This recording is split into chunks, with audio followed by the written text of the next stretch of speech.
In this video, I will address an issue that is often wrapped in an aura of romanticization and idealization, an issue that is rarely challenged or debated with the seriousness it deserves: parenthood, and more specifically, motherhood.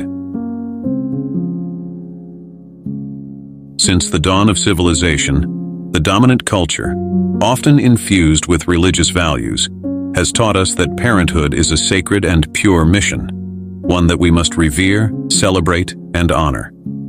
Motherhood, in particular, is seen as the source of light, goodness, and the wonderful divine gift of life. But I am here to question this view and expose a reality that is frequently ignored or suppressed. Let's start with the idea that life is a divine gift. Mothers indeed give birth to children, but is that light really the lantern guiding us through the tunnel of life?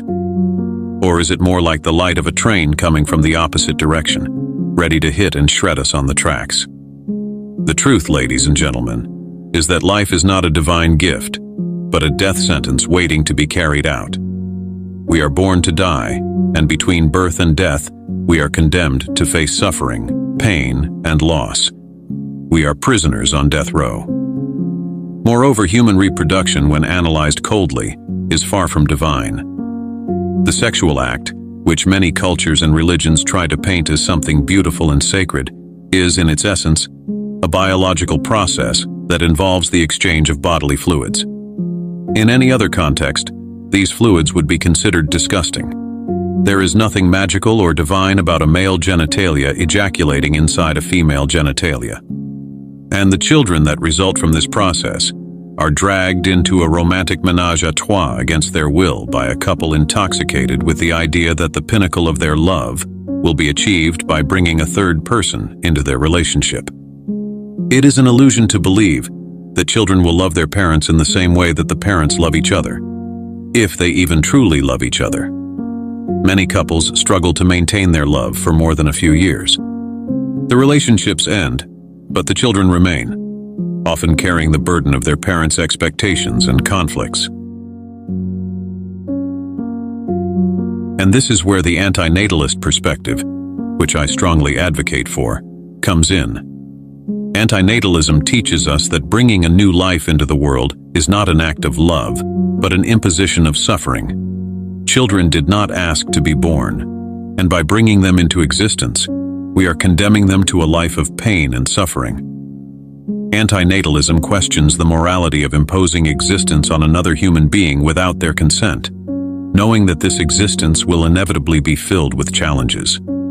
The romanticization and idealization of parenthood do not align with the complete truth of the facts.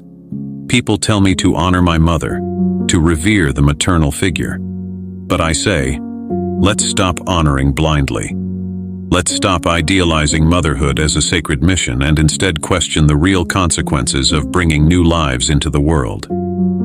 The truth is that parenthood, especially motherhood, is surrounded by a series of expectations and pressures that often overlook the reality of human suffering.